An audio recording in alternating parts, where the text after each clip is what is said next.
Or Eric, I'm not sure. Oh, there we go. And we are live. Wonderful. It's all yours, Mina. Thank you for being with us. Hello, everybody. My name is Mina.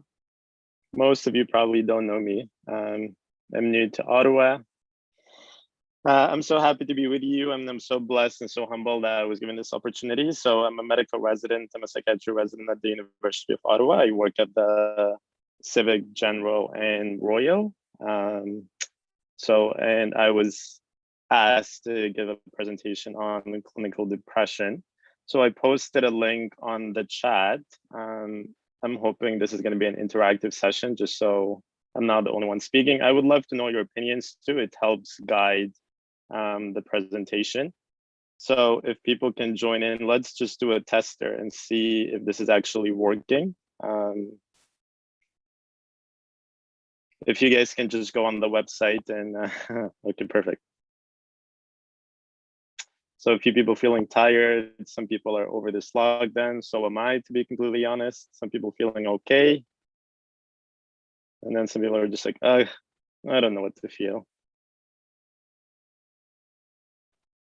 Okay, a lot of people feeling tired. Is it exam season for you guys? Hopefully that's going okay. And once, because I'm in the share screen mode, I cannot see the questions that are posted on the chat. So feel free to unmute if you have a question, or at the end, I'm gonna provide some time for question and answer. So if you wanna hold your question until the end, that's also okay. Most people are tired and over this lockdown. I feel you. I'm the same way. God willing, this ends soon. Hopefully everybody's getting the vaccine. All right. So just a few things before I begin. I want to mention that I was asked to present about depression from the medical aspect. And as Abuna mentioned earlier, this is going to be a series, and you will explore other definitions of depression moving on. But this is, just keep in mind that this is the medical opinion.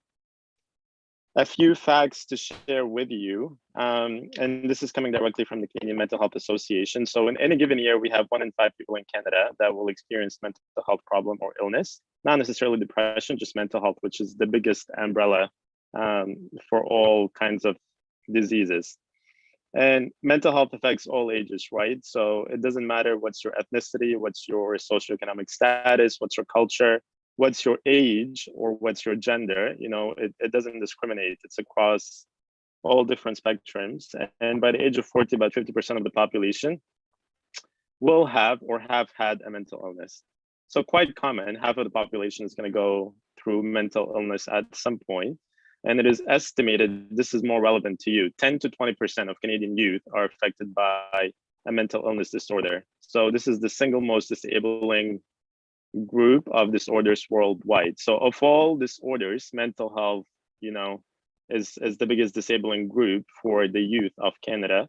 And today, approximately 5% of male youth and 12% of female youth. So you can see that there is some gender preference. So it's more common in female. Age 12 to 19 have experienced a major depressive episode. And then suicide is among the leading causes of death in 15 to 24 years old Canadians, second only to accidents. So I just want to highlight these last two statistical values, right? Suicide is among the leading cause of death in 15 to 24. So that's quite alarming. And that's why people are investing so much time and so much talk into speaking about mental health and making people aware. What is your experience with mental health? If we can go back to the website, I'm just going to clear responses quickly. So I'm curious if anybody has any experience with mental health. I have a family member who struggled with mental health. I know people at my school work. 33% said some of my friends. 13% said I myself, which is going up. Now 30% saying I myself struggle with mental health. I hope you guys can see the fluctuating stats. Also, I just want to confirm to you that this is completely anonymous. I'm not, keeping any of these data. This is just to help gauge some discussion and interaction. So a whole bunch of people said, I myself struggle with mental health. And then 29% also similar, no people at school or work with mental health problems. 20% said I have a family member, 20% said I have some friends. Very good. What's interesting that I would like to highlight is option E, right? Nobody said I don't have any experience with mental health. You know, a lot of us have been exposed to it in various situations, environments, and circumstances. But sometimes we just don't know, right? A lot of people don't like to talk about it, and we'll get to that briefly. Very good. So Sorry, Mina, can I ask you a question? Forgive me. Yes, yes, Uh, yes. are, Go ahead, Bruno. are we supposed to see on the screen the movement of the stats? Because I think when you pull it up on your PowerPoint, we don't necessarily see the results. We can only hear you say them. Okay. I think you're supposed to see them. Okay. Can you see them if I go back? No, I see the options on the screen. Maybe I might be the only one. Can anybody else chime in and let us know if you can see them on your end?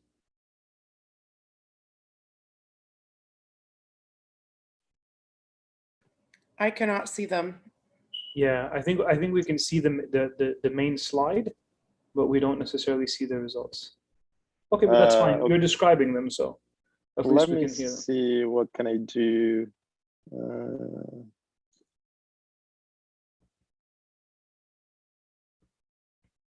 Yeah, I'm not sure that's odd. Usually people can see them. What about now? Can people see them now? If not, then I'll just describe them as we go on. Yeah, I think we'll continue describing them for now. Perfect. So let me just quickly summarize. 20% said I have a family member. 20% said some of my friends struggle with mental health. 33% said I myself struggled with mental health. And then 27% said I know people at my school, work who struggle with mental health. Nobody voted for E, which is I don't have any experience with mental health. Okay. So most people, well, now I have 6%. So one person voted for E. That's okay. But the majority of people at some point experience, mental health in one way or another.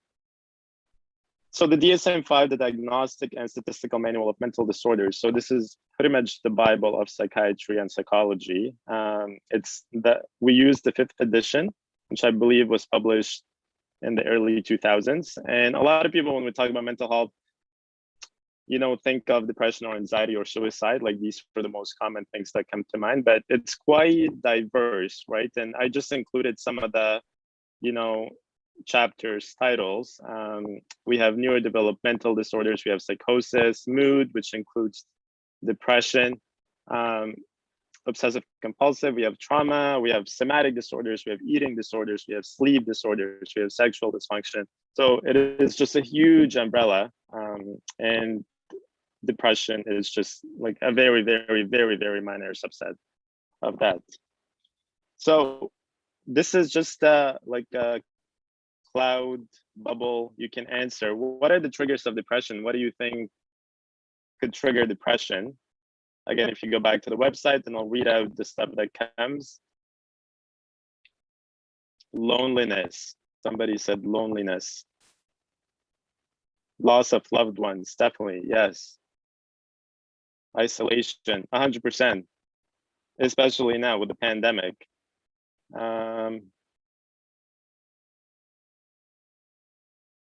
Enough support, serotonin. All right, the medical people here. Low self-esteem, the environment, exactly. Keep it coming. What else? What do you think causes depression or triggers of depression? Society, 100%. Genetics, 100%. Yes.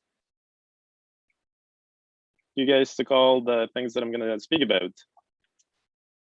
Media, bullying, relationships. Perfect. I love it.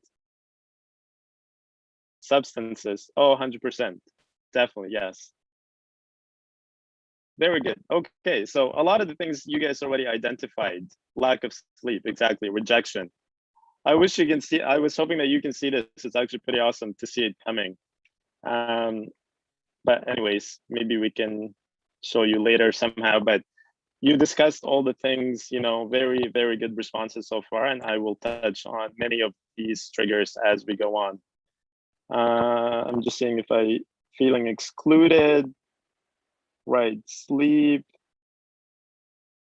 Very good, very good. Work, school, yes. A lot of these are correct. So just moving into depression, which is the topic for today, the definition of depression is not just feeling sad, right? So this is the clinical criteria when we diagnose depression. So when somebody comes up and says, I think I'm depressed, we have these two criteria. Number one, have to be fulfilled. Two things: feeling sad, extremely sad, we call it low mood, or in the medical term, it's called anhedonia, and loss of interest, right? So somebody's not interested in doing activities that they previously enjoyed. And these activities are variable.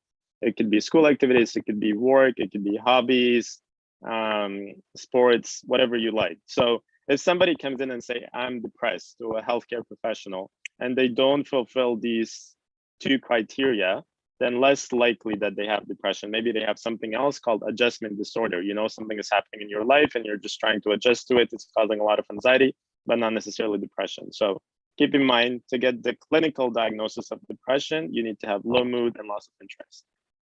And then we have the STIGI caps. So if anybody did psychology 101 or psychiatry or going to med school or anything, this is the mnemonic that we use to diagnose depression, STIGI caps. And you have to fulfill 5 of the 9 of these to get the diagnosis of clinical depression. Okay, so the first one is sleep. So changes in the sleep pattern, either people sleeping too much or sleeping too little, taking a lot of naps. So when you ask people, they're like, yeah, I can only sleep for 2 to 3 hours a day. And on the other spectrum, people can be like, I'm sleeping 12 hours a day, 14 hours of a day. Interest, we talked about, loss of interest in hobbies that you're interested in. Feelings of guilt, worthlessness, and hopelessness. People can feel guilty about multiple stuff. And at the initial assessment, you don't have to go into details about why are you feeling guilty. But if you have a lot of guilt, it could be guilty because if things happen in your life, you weren't able to fix them. You feel guilty for having a specific disease, for example, for not being there for your family, for not being there for your friends, for the things that happen to you in life, positive and negative. Sometimes, people feel guilty about that. Feeling worthless, that you don't have any worth, people are not appreciating you, you're better off dead, so on and so forth. A lot of negative thoughts. And then hopelessness, obviously, just not having any hope at all. No matter what people recommend to you, you're just like, it's not going to work. I know I've tried in the past, this is a hopeless case, so on and so forth. The next one is energy level. So your energy, usually people have very low energy, so they cannot do anything. Which is interesting because, when I work in the emergency department and people come with suicidal thoughts, you ask them, what's holding you back? Why? Or when they have suicidal attempts or suicidal gestures, you're like, what held you back from, completing the suicide? And they say, I have low energy. I feel tired all the time. I'm fatigued most of the days of the week, of the month, and so on and so forth. They have very difficulty concentrating, which is the next one. You'd be speaking with them, they can't focus, they can't concentrate, they're easily distracted. If they're reading a book, they wouldn't be able to go through it. If they're listening to conversation, they have difficulty following up. If they're watching a movie, they can't connect the dots, so on and so forth. Appetite is, so people would have increased appetite. So they compensate by eating a lot, or they don't eat at all. So again, it's the two extremes of the spectrum, right? So usually one thing that we ask for when people come to us, have you lost weight or have you gained weight? And if somebody is depressed, severely depressed, you can either see them morbidly obese or super, super skinny. Psychomotor retardation or agitation. So slowing in movement, retardation, slowing down. I think somebody posted a question. I just heard a ding, but anyway, I'm going to move on. If there's a question, just pause me. People slowing down with their actions, right? So even in moving, they're moving very slow, talking very slow. It's taking a lot of time for them to process information. And then the opposite is agitation, right? So very, very restless, moving a lot, fidgety, can't sit down. So that's psychomotor retardation or agitation. And the last one, suicide, which is probably the most red flag. So suicide ideation. And when we talk about suicide, there is suicidal thoughts and then suicidal intent. There is suicidal gestures, there is suicidal plan. And depending on, how many boxes we tick, it determines the severity of, the case. So if you go to your family doctor, or if you present to the emergency department and there is an assessment for depression, you need to fulfill 5 of these 9. So if we check 1, 2, 3, 4, 5, doesn't have to be, in that order, just any combination of these 9, then you have the clinical diagnosis of depression. So what does depression look like? A lot of people think that when somebody is depressed, they are withdrawn, they're lonely, they avoid social interaction, they're locking themselves at home, which is definitely the case. This is one presentation of depression, but not necessarily, right? A lot of these people could be out, could be smiling, could be having a normal life, very successful in their careers, achieve in many spectrums, and still have the diagnosis of depression and commit suicide. So if you recognize some of these famous people, some of them committed suicide, some of them had the diagnosis of depression. And this photo, you can just, appreciate, you see male, female, you see different ages, you see different ethnic backgrounds, you see different careers, right? But everybody ultimately either unfortunately passed away from suicide or had clinical depression diagnosed. But we also have to remind ourselves, as a community, depression is not a disease of others, right? Depression also affects, Coptic people, Egyptian people, it affects people that go to church and people who don't go to church. It affects, again, the deacons and the servants and the aunts and the uncles and the clergy and, all spectrum, right? So just keep that in mind. So don't think, I feel I struggle with this also, because I come from the same culture and the same community. People say, depression is the disease of the white people or disease of the famous people or whatnot. No, that's not the case. This is definitely a myth. We definitely have depression in our community, and unfortunately, we definitely have suicide in our community as well. So we got to do something about it. What are things that increase your risk as a Coptic youth to develop depression? So just go back to the website, please. And if you don't mind sharing some of the things that increases your risk as a Coptic youth. So this is a little bit more personalized. What do you think increases your risk to develop depression?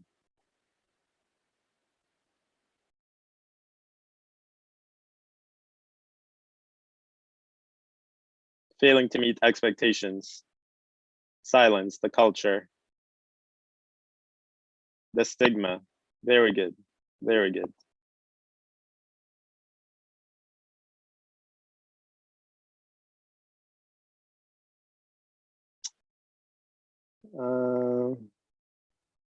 Ignorance, lack of trust. Very good. I see God, but I'm not sure because it shows up as a cloud. I'm not sure what do you mean by God, but I definitely see somebody wrote something related to God. Silence, mistrust, the culture, the expectations, feeling guilty, health conditions, definitely.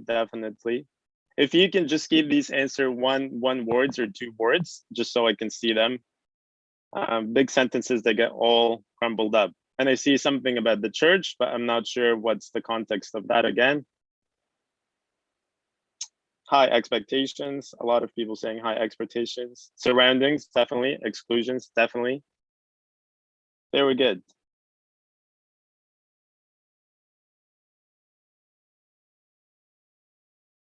Lack of social support, very good. Awesome. So a lot of you guys identified these triggers. Just keep in mind, I don't know about you, but my family immigrated to Canada. You know, some of you may have been born here. Others families have immigrated from somewhere. So that's a huge shift, right? Like leaving your home to come to a new place. You're unaware of the language, unaware of the system, unaware of the surroundings. And then not only you have to live, but you have to succeed and adapt and so on. So that could be definitely a trigger as a Coptic youth. The pandemic, definitely.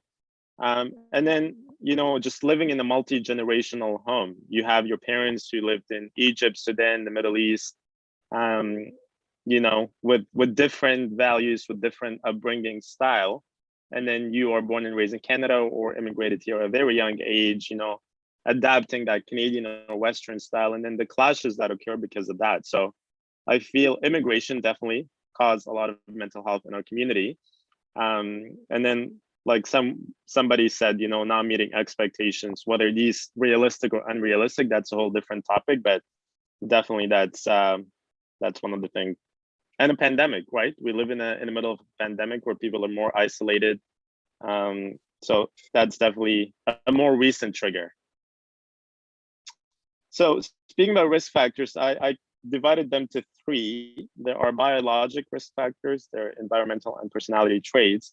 And obviously, the more you have, like the combo of all three, the more you acquire, then your risk to develop depression goes higher and higher. So biologic, a lot of these things you can't change, right? This is something that you're just born with and being human. So your gender, you know, what you're born with, that you can't really change. The brain chemistry, some people have a predisposition because of their brain chemistry, hormones, and this is mainly for ladies, right? So that if there is some hormone disruption, that can also cause depression. Traits that you inherit, this is also genetics, you can't really change. Having other mental disorders, and then ongoing or chronic physical illness. For example, you know, not necessarily cancer, but like somebody who has, for example, Crohn's disease or autoimmune disease, which is something that's just so ongoing, like you have to live, or diabetes even, right? Diabetes is very common, and this is something that people live with chronically. It's not something that goes away, and that can definitely increase your risk of developing depression. Environmental, like many of you mentioned, you know, childhood trauma. Again, this can also be related to the expectations, you know, mom and dad think you're not meeting the expectations, or you think your mom and dad are not meeting your expectations. Just having negative thinking around you all the time. So people in school that thinking negatively, or people at work that thinking negatively all the time, and you're just surrounded with these thoughts. Victim or witness of violence, whether if it's physical, emotional, verbal, sexual. We see definitely this in a lot of the people that, you know, the refugees that come from Syria, the refugees that come from different parts of the world, you know, they definitely experience violence in one way or another.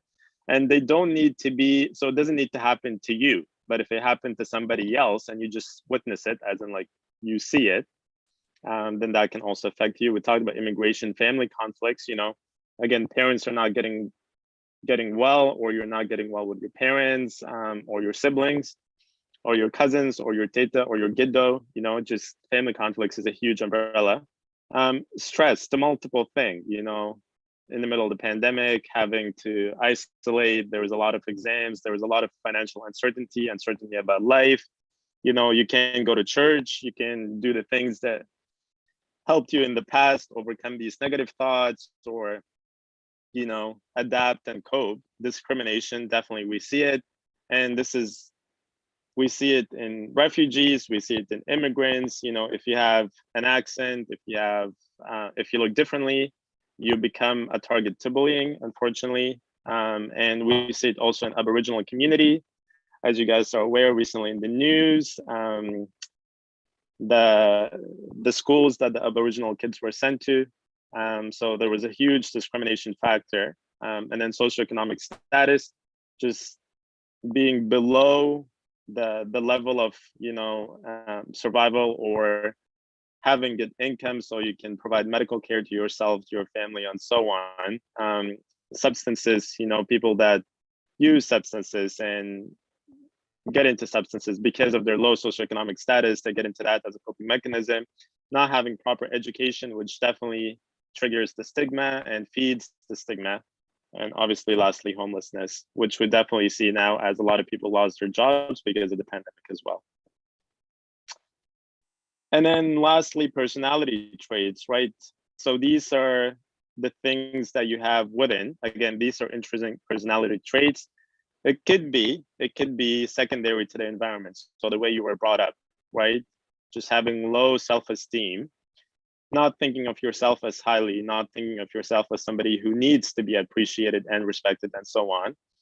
Self-dislike or self-blame.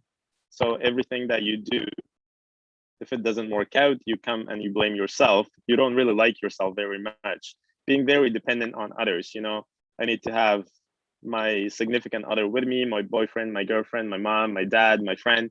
I cannot be on my own. I need somebody else so I can survive in life. Very self-critical, very negative, always it's like, oh, Mina, you shouldn't have done this. Mina, you should have done that. You shouldn't have said this. Critical all the time, and being very pessimistic, not having a positive outlook on life. So, people are like, inshallah, everything is going to be fine. You're like, no, it's not going to be fine. I know I'm going to fail this exam, so on and so forth.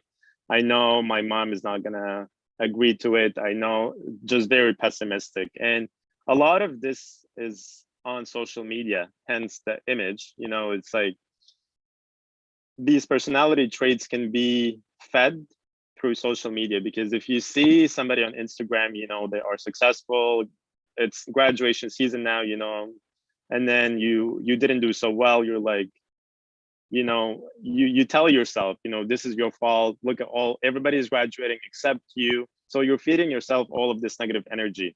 You see people getting married, you're like, why am I single? People don't like me, people hate me. You see people going on vacations with their family, with their friends, you're like, why am I so poor? Just it feeds that negative energy all the time, because we're constantly comparing ourselves to other people on social platforms.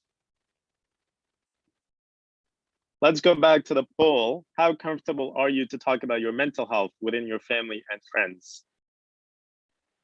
So very much comfortable, somewhat comfortable, neutral, somewhat not comfortable, and then I'm not comfortable at all. So we'll give it a few seconds, and then I will tell you the results. So just be honest with yourself. Again, the point of this is to give you an understanding, even within your own group, youth group, how do people manage mental health differently?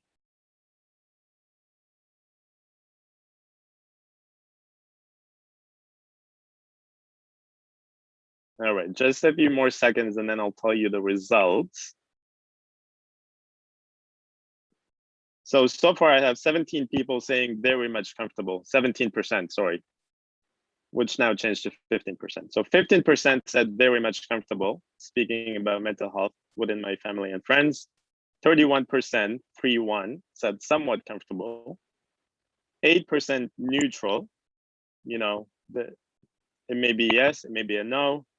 15% said somewhat not comfortable. And then 31% said I'm not comfortable at all.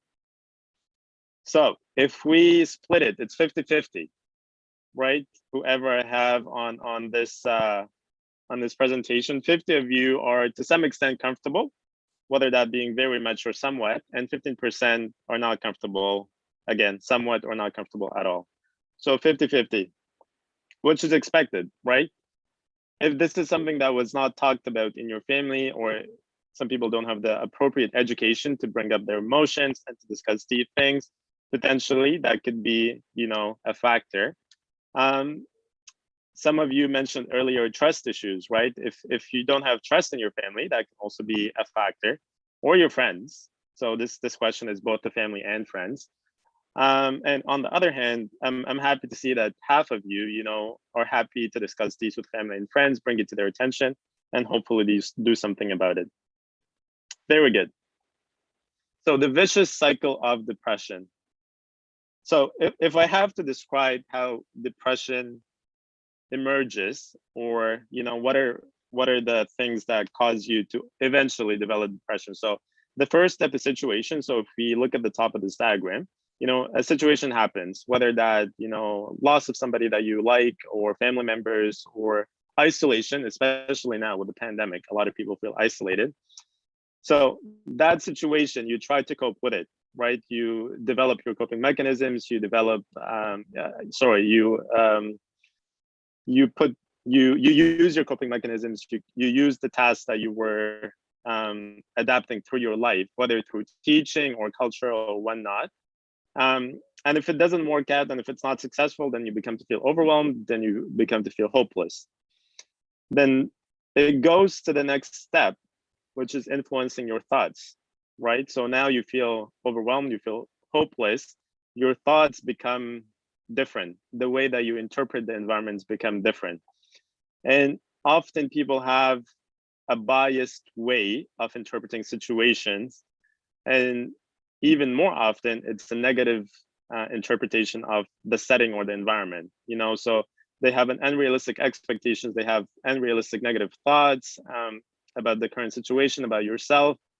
You see the situation in an unrealistic, pessimistic way, emphasizing its negative or threatening aspects and ignoring more positive and promising aspects. You become unfair to yourself, and then you just end up accumulating more negative thoughts. You think about yourself in a very critical fashion, judging yourself in a harsh and unfair manner, which obviously your thoughts then influence your emotions. So you begin to feel discouraged, you begin to feel sad. And then as the depression worsens, you feel despair, you feel anxious, and then you feel numb. A lot of the people, when they came to the emergency department, like when I asked them, what's your mood? If you have to give me one word describing your mood, what would you say? And some people say, I feel numb. I feel numb to pain. I don't feel emotions anymore.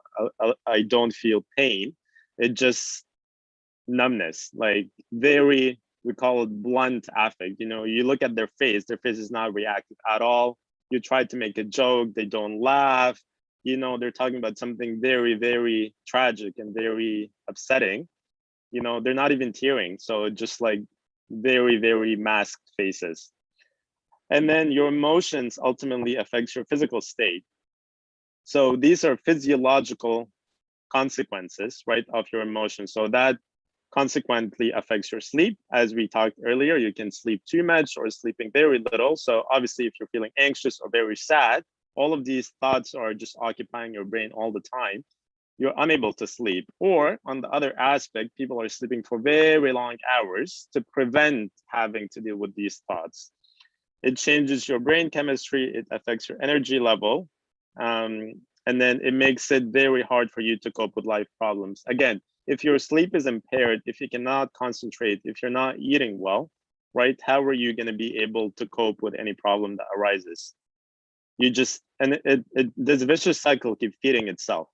And then ultimately your actions are affected. You withdraw from other people, you reduce your activity level, you stop taking care of yourself, which is huge, right? So some people would be like, yeah, my friend used to like shower, clean, take care of his hygiene, clean the dishes, clean the house.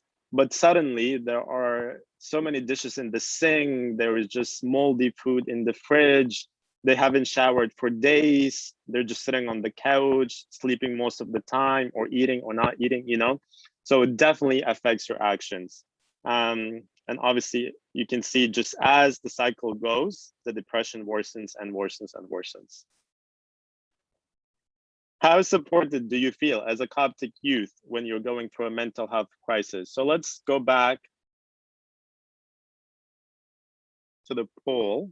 And again, support could be variable. I did not specify. It could be, emotional support, physical support, somebody just listening to you. And again, this could be from family, friends, counselors, medical resources, religious resources, whatever you can access and whatever you can use at the time.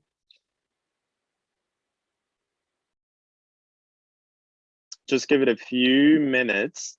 So the options very much supported, somewhat supported, neutral, someone not supported, or not supported at all.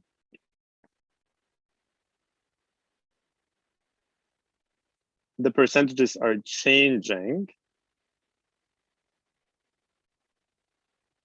Okay, so 43% said very much supported. That makes me very happy.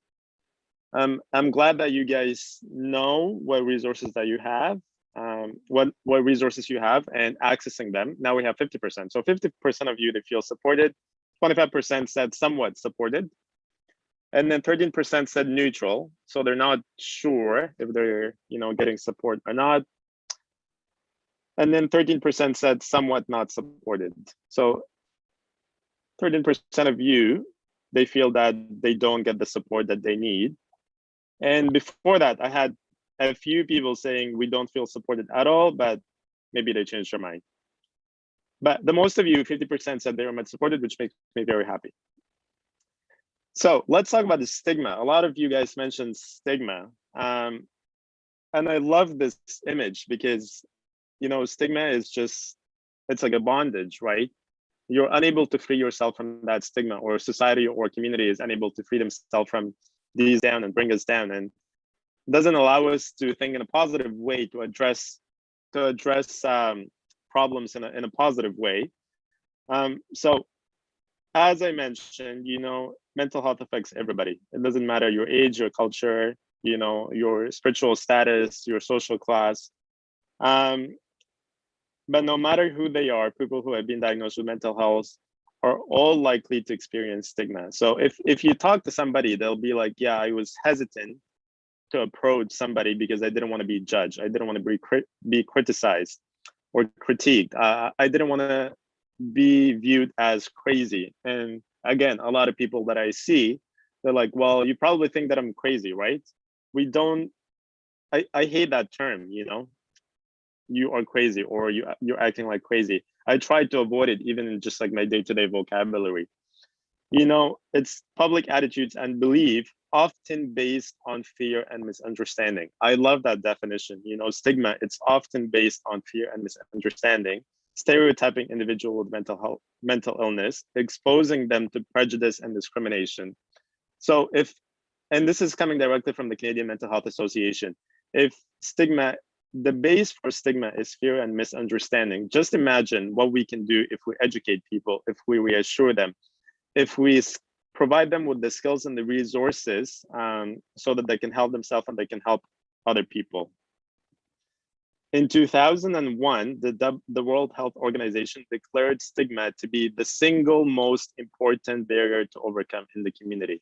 So when it comes to mental health and other conditions, stigma is the most barrier. It's not access to resources, it's not education level, it's the stigma. And you have a duty and I have a duty, and I'll talk about that more later in the presentation. So we talked about risk factors. What are protective factors? What are things that can protect you from developing depression? Obviously, if we talked a lot about the risk factors, this is likely the opposite of that. So if you have positive attitudes, values, or beliefs, you have conflict resolution skills. You can problem solve when you're put in a situation. You can say, okay, this is the problem. If I do option A, the consequence is going to be option X. If I do option B, the consequence is going to be option Y. And you just work through it and then arrive to a conclusion. Good physical, spiritual, and emotional health. I bolded this because it is so simple, to just go out for exercise. And a lot of people are like, what's the connection between exercise and mental health? Just being in a good physical health that can, prevent you from developing depression and other mental health conditions in the future, or at least reduce your risk, right? So take care of your body. Your body is made to tell you when it's not feeling well. So if you take care of your body, whether through exercising, keeping positive thoughts, following up with your family doctors, and then the spiritual aspect as well. We talked about, going to church, attending youth group, having a sense of community, having faith in, something or someone. And then, prayer is a coping mechanism. So a lot of people, they're like, yeah, well, we can't pray right now. So this is affecting our overall mental health. Success at school, good parenting skills, parental supervision. So having a good relationship with your parents. So, your parents can provide guidance to you as you grow. Strong social supports. This is also key. And a lot of the people now with the lockdown, not having social supports, it affected their mental health significantly. So don't underestimate social support, and you need to have good social support around you.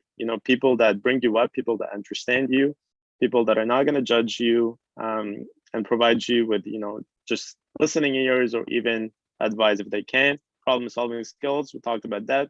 Positive adult role models, coaches, mentors. Again, these are people that could be in your school. It could be a spiritual figure.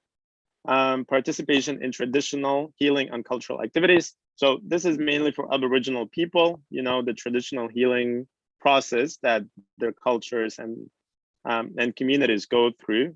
Good peer support and friends, steady employment, stable housing, and availability of resources. So you can see some of these things you don't have much control of. So if you live in a community that doesn't have, like let's say community center or recreational center, that's not much in your hand. Stable housing, again, with the pandemic, a lot of that outside some people control. But these are some of the protective factors. Obviously, there are many others, but I just wanted to highlight a few. So if you go to a family doctor or somebody who comes to the emergency department, what's the typical assessment? So they will ask you, what is the reason that you came to the hospital, or what's the problem that you're dealing with today? And likely for depression, it's going to be one of the symptoms of the Stigma cabs, right? So people are going to be like, what, doctor, I'm having reduced sleep or sleeping too much. I'm having difficulty concentrating. They might give you something that's called the PHQ-9, which is a questionnaire. It's pretty much an adaptation of the Stigma cabs, but you can even fill by yourself while you're waiting to the doctor in the waiting room. If you come to the emergency department, unlikely they will do the Stigma cabs. So you'll just see a physician right away and they'll do their assessment. And then as we mentioned, if you have low mood and you have lack of interest and fulfilling 5 out of the 9 Stigma cabs, then you get the diagnosis of the depression. They might ask you, what are the stressors that are happening recently that would trigger these depressions, that would trigger the depression episode that you're going through. They might provide supportive psychotherapy. This is more in an outpatient clinic setting. They will talk to you about maybe problem solving skills, maybe referring you to therapy. In the emergency department, just because of the flow of the environment, less likely, but possible. I try to do supportive psychotherapy with my patients when I can. It's hard to do it when it's at 4 a.m. and you're so tired, but it definitely helps when it's applied. And they might ask you to do some lab work, so blood work. I forgot to mention earlier, the DSM-5, to diagnose something as depression, we have to rule other organic conditions. So depression is a condition of the brain, so mental health, as we previously discussed. There are other physical conditions with other organs in your body, other organ systems that can also cause depression. So we mentioned hormones briefly, but if your thyroid hormone is affected, the thyroid is a gland that releases the thyroid hormone, and the thyroid hormone is responsible for metabolism. If that's affected, it can also cause depression. So we got to make sure that there is nothing else that's happening in your body in terms of, your electrolytes, your hormone levels, your blood counts, and all that stuff to call this a true diagnostic depression. So this is the voluntary approach. This is somebody who's going into the clinic or going on to their counselor or going to the emergency department and discussing, their symptoms. In Canada, we have something that's called the Mental Health Act that can allow people to present involuntary. So Section 17, in Ottawa, we have a mental health unit, and a mental health unit is a whole bunch of police officers with specific training in mental health, and they respond to calls that go to 911. And if they think that this is mental health related, they can put you on the Section 17 and bring you to the hospital involuntary.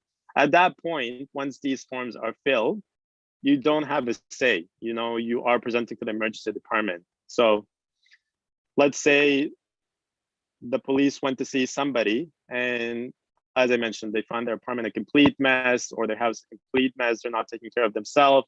There is moldy food in the fridge, and they think this is mental health related because the person is depressed, and they fill a form.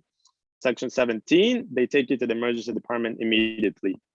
The patient doesn't have a say on it. So this is involuntary presentation to a healthcare professional. A Form 1, you know, let's say my brother is depressed, right? And he doesn't want to talk about it to anybody. Then I can speak with the family doctor. I'm like, you know what? I'm gonna bring my brother in. Please take a look at him and talk with him. I think he might be depressed. And if the family doctor thinks that you are depressed, but you don't want to go to the hospital for an assessment, or, you know, for whatever reason he is suspicious that this is mental health related, they can fill something called Form 1. And again, this is involuntary at the time, right? So if a Form 1 is filled, you know, the police or the mental health unit are going to show up and they will take you to the hospital or an assessment center to be assessed. And the Form 1 gives, you know, the physician 72 hours for the assessment. So it's not necessarily mean that you're going to be admitted, but they might just keep you in the hospital for up to 72 hours to continue assessing. Once the Form 1 expires, so after 72 hours, let's say the assessment is negative, we don't think that this is mental health related, or we can even discontinue the form in 2 hours if we don't think that this is mental health related, and then you can go home. But if we think you need to be admitted to the hospital for further time, then we can fill a different form, right? And then keep you in the hospital involuntary. And then lastly, Form 2, again, my brother is depressed or having suicidal thoughts. I'm quite concerned. He doesn't have a family doctor.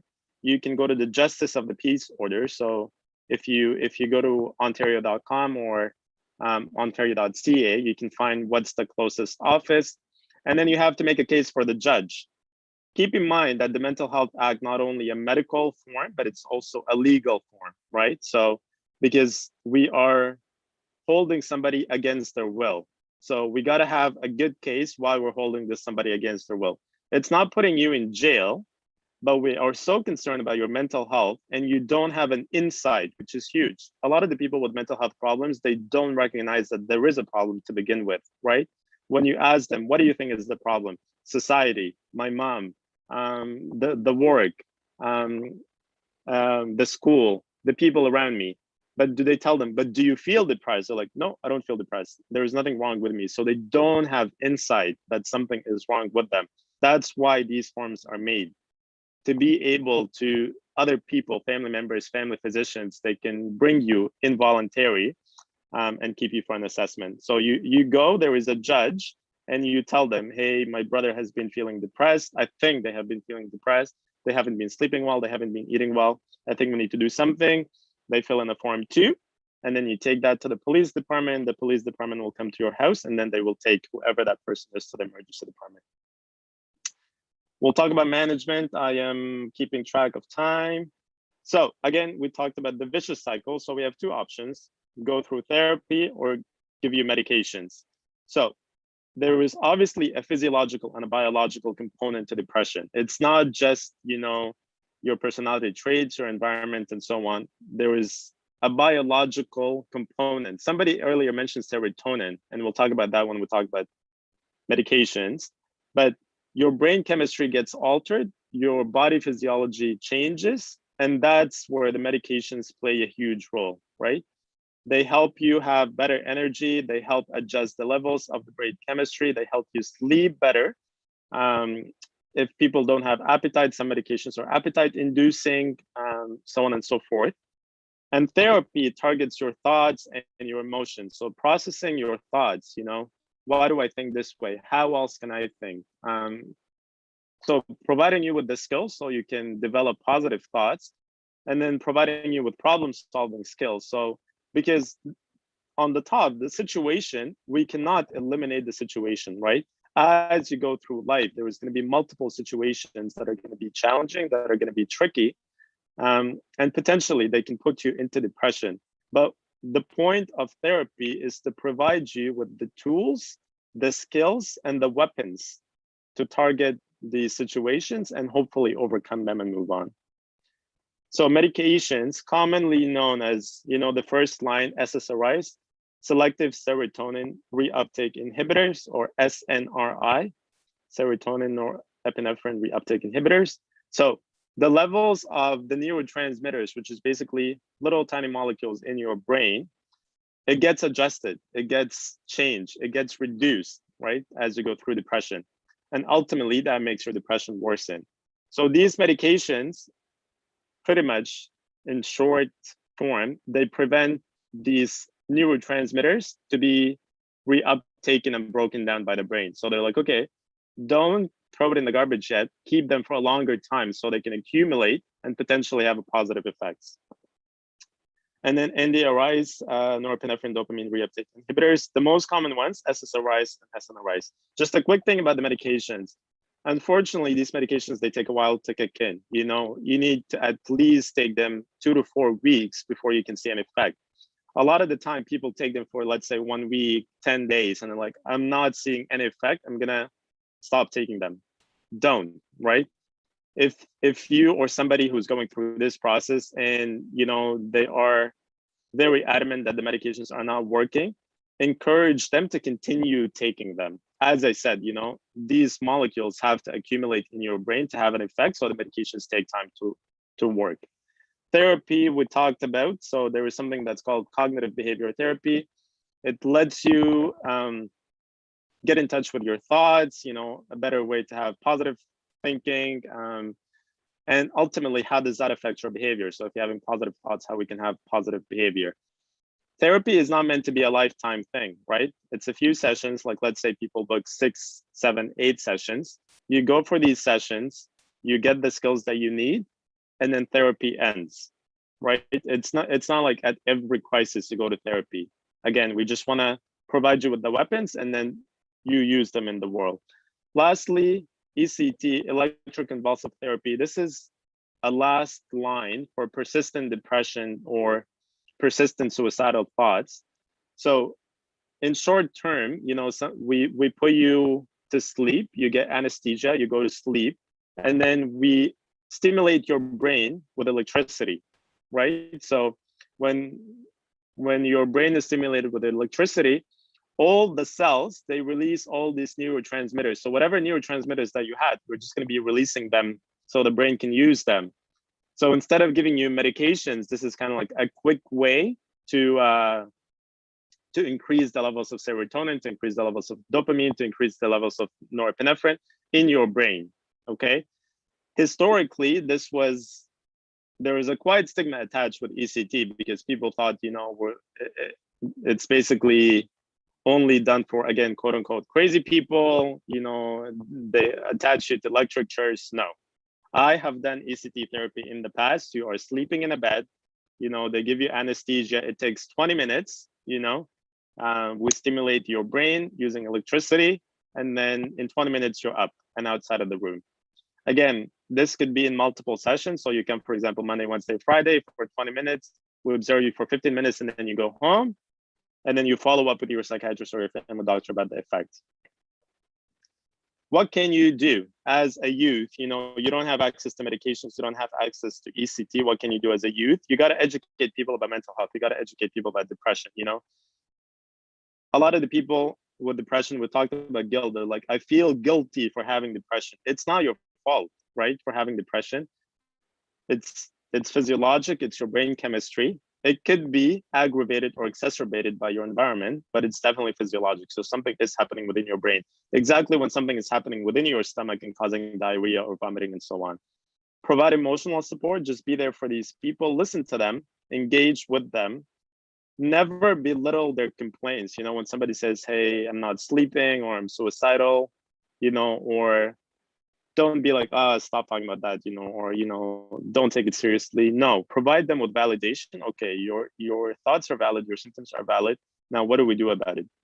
Point out the reality, because as we said, these people just have a negative and unrealistic way of viewing the environment. So point it out to them. Don't be scared to be like, oh man, you're so pessimistic, you know, it's not gonna get you anywhere. No, be like, hey, what if you address the situation in a different perspective? What if you look at it from a different point of view?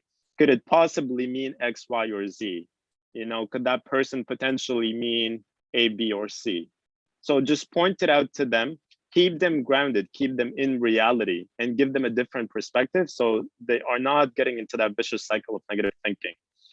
As I mentioned, never, never, never, never, never, never ignore comments about suicide. We take this very seriously. And even in your everyday language, try to say, you know, sometimes when we're so angry, we're like, I'm gonna go kill myself. Even if it's just a joke. Suicide is not a joke. These comments are not a joke, because people don't take them seriously if you keep saying that and not doing anything. When it is a serious situation, nobody's going to be listening. Invite people to hang out with you, invite people to engage with you, remind them that help is possible and definitely available. It takes a village to raise a child. It takes a village to get over mental health. So you have a task, I have a task, Abuna has a task, everybody has a task. Your Sunday school servants, your counselor, your social worker, we're all responsible. I saw this text on Instagram and I loved it. I'm just going to read it quickly. You know, we don't have to, when somebody is going through mental health, we don't need to suck information out of them. You know, there is already stigma associated with it. And sometimes, you know, in our community, we want to know what's happening. We want to know the beef, right? But I love this text because it's so kind and it's so helpful without invading somebody's privacy or invading or wanting to get details. So somebody said, yo, yesterday you said some stuff that has been on my mind all day and kind of left me worried about you. I didn't say anything then, but I just want you to know that you are loved, man. I can tell that you haven't been yourself these past few months. I don't ask questions because I don't want to pry, but you should know I'm paying attention. If you want to talk, I'm always here, bro. Even if you just need a shoulder to lean on, I can offer advice or I can just listen, whatever you need. I know you're not really a religious person, but I've started including you in my prayer every night because you are not alone. I normally turn off my phone before I go to sleep, but I will leave it on. So contact me because I'm worried about you, homie. And I love this text, right? It's like telling somebody, I'm here for you. If you want help, I will happily provide you with help. If I can't provide you with help, at least I will listen. I don't need to know details, but I'm concerned about you. And always be kind, be compassionate. You know, you never know what's happening in other people's lives, especially now with the pandemic. A lot of people are suffering. As I said earlier, just because they're outside and they're laughing and they're engaging, that doesn't mean they're not going through, you know, an emotional crisis or mental health crisis or family crisis. Mental health is so prevalent, and I see it just, you know, very recently I was doing a rotation where we go into people's homes to assess them, and like you just see the spectrum. I go to people's mansions and then later in the afternoon I go to somebody who's homeless. So it's such an eye-opening experience, you know. And seeking help is not a sin, it's not a crime. You are precious and your life is very valuable. Resources, very quickly, there is a crisis line within Ottawa. It's open 24/7. If you feel distressed or anxious or depressed for any reason, you can dial this number. Somebody will speak with you. You know, these are people that are trained with listening skills, provide you with coping mechanisms, and provide you with recommendations. If they think that this situation, there is safety for you or safety for somebody else, they will call 911 and they will ask you to present to the emergency department. But that's not necessarily the case. Again, like a lot of these people just want to talk to somebody. They just want to process their information, process their emotion, or they just want to vent. So crisis line is huge within Ottawa, 24/7, all days of the week. E-mental health, I love this website. You can go in, you can put in your postal code and it will tell you what resources available for mental health. Now, because of the pandemic, a lot of people are doing virtual therapy. So you can access virtual therapy while sitting in your bedroom, and it's free. It's free virtual therapy as well. Again, Connects Ontario. This also has some information for addiction people. You can even chat them. And keep in mind, all of these are anonymous. The crisis line is anonymous. The chat is also anonymous. But if there is safety concern, they will ask you to provide your name and location so that they can help you. And that's about it. I apologize if I went over time. I will open it up for questions. You can unmute yourself, or if you want to just pose questions through the poll, that's also appropriate.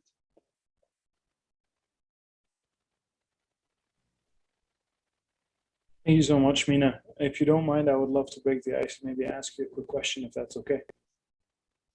Yes, of course. Go ahead, Abuna. So I guess my question to you is in regards to how it is that we should approach, our friends or our family members that might be struggling. Sometimes we need to find the balance, or we think we need to find the balance between being supportive and encouraging.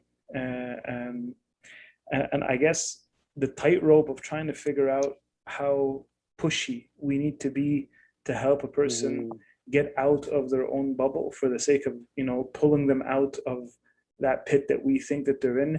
You as a person who works as a professional, what guidance would you give us to figure out how pushy we're expected to be, or how much should we insist to try to help a person that we love break free from whatever zone they are in that we feel is destroying? Yeah, very good question. And unfortunately, I wish there was a formula that we can follow, or some kind of algorithm that we can follow. But if I provide a suggestion to Buna, it's trial and error, right? If you, let's say you have 4 options, you tried option 1 and you see the consequence of that, so you assess the consequence. It didn't work, like it didn't touch them. Then you move to option 2, which is a little bit more pushy. For example, including their friend, or including somebody who they trust, or including, so you're adding a different person that can help you push them, including a father of confession, including even a family physician. If that doesn't work, then I would go to the other option, which is go to making a case and putting them on the form and potentially having them present to the emergency department. And there is an emotional component to that, right? Because it's a legal process. It's not only a medical process, but it's also a legal process. And sometimes we're scared. We're like, we don't want the police to get involved. I assure you, these people are trained to help people in mental health crisis. These people are not coming to take anybody to jail or to mistreat them or anything. They understand what depression is, and they have training in mental health. That's to that extent people are concerned when somebody is not cooperating or not open or doesn't have insight. To that extent, people are concerned that they put this on voluntary forms for them to do. So I would say just a ladder approach. Number 1, try yourself, speaking with them, giving them the resources, helping them access these resources, maybe taking them to therapy, taking them to doctor's appointment. If that doesn't help, go to the second level, include somebody who they trust, that can potentially convince them, can problem solve with them, can push insight into them if that's appropriate. It's very difficult to do, to push insight into somebody, but give them a different perspective. Hey, you know what? Let's go for an assessment. The assessment could be your thyroid level are affected. Let's treat your thyroid. And it could be depression. We have nothing to lose. Let's try it out. And if that doesn't work, and then that other person could be a variety of, a priest, a counselor, whatever that person is, as long as they have trust. A lot of these people with mental health, they don't have trust in people.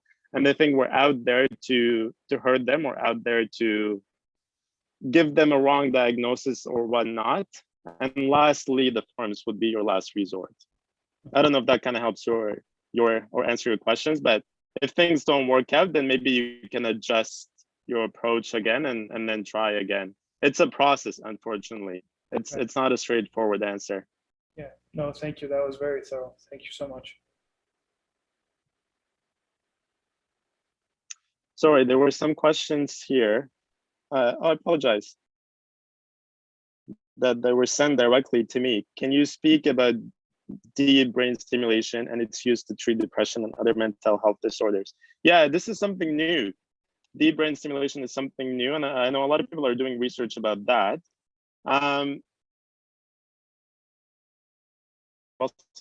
Therapy is the thing that is similar to stimulation.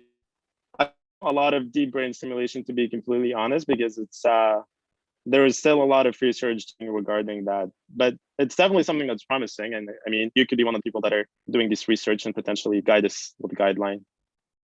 Mina, just to confirm, we would only use this form if the person is having a mental health crisis, not just anyone who we think can use some support, or am I mistaken?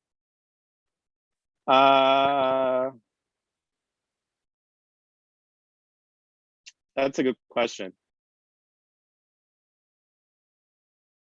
I'm gonna say even support related to mental health. So it doesn't need to be just in a crisis situation, but support associated with mental health. So if you think that they need to be seen by a physician to access the support, then yes, you can use the form.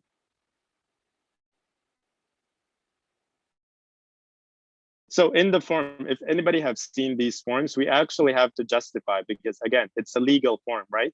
Like somebody can go to court and be like, you put me on this form and I was put in a hospital against my will for something that's not even related to mental health. So this form is only for mental health, or the support associated with mental health. Are there any long-term effects on cognitions when taking SSRIs? Not that I know of. There are no long-term effects on cognition, no. So cognition is basically your ability to process information and respond to that information. So for example, people with dementia, they have impaired cognition, right? So they become forgetful, their behavior is changed. Not that I know. SSRIs don't have an effect on cognition. In the vicious cycle of depression, where does someone is suffering silently and putting on a happy face come into play? I'm not sure, what do you mean? Someone is suffering silently and putting on a happy face come into play. In the vicious cycle of depression. So if somebody is depressed but still happy on the outside, how does that fall on the vicious cycle? Am I understanding this correctly? Yes, right. So it comes in the emotion, right? And the actions. So they're unable to process the emotion, and then they want to hide it. They can't come into terms with it. They are scared of the stigma. They are scared they're going to be judged. They are scared that somebody is going to critique them. They're scared that they're going to be isolated by a specific group. And then ultimately that affects their action. So, what am I going to do? Completely mask it. Be unreal about my emotions, be unreal about what I'm going through, tell people I'm fine, even though I'm not. So not being in touch with your emotion and ultimately affecting your actions. Does that answer your question? Perfect.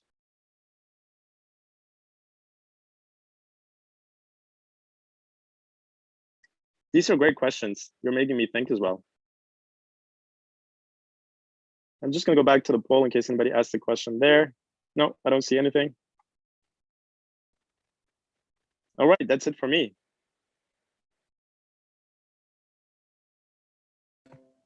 Thank you so much, Mina. That was so informative. We really appreciate you being with us tonight.